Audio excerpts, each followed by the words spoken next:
Fun fact, for those who don't realise why ambulance is written backwards on the bonnets of our ambulances, so that when you're driving in the car and you look in the rear vision mirror, it says ambulance facing the right way. Welcome to Oamaru, my name's David, and we're going to do a wee tiki tour around the Oamaru ambulance station.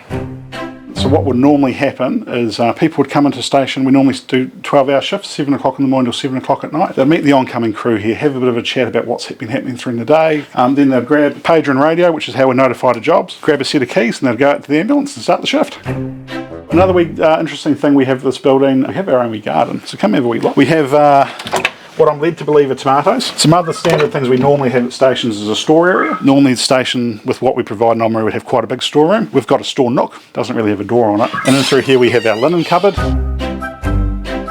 This is our lounge area at Oamaru Station. Quite an important area for our crews. This is where they'll come after a job, if there's a wee bit of downtime, debrief, talk about the job, diffuse a little bit. It's one of the challenges we have with small town ambulance services is that often you know the people you're treating, so it adds a bit of an emotional element to some of the higher trauma and higher traumatic jobs that we have.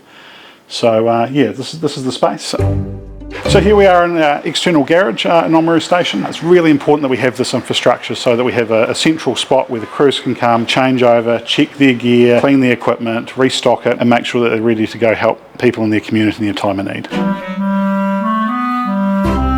So St John's been providing ambulance service in the Oamaru community since 1899, the 4th longest serving ambulance service in the country. The current station that's getting a wee bit past its use by date, it's a bit tired, it's a bit small, so we've been very fortunate through a lot of fundraising efforts that we're going to go to a new station. So let's go and have a look at the new build. And here we are at our new build. Pretty impressive, isn't it? So every dollar that's fundraised is going directly to what's happening behind us, and we can't do it without your support.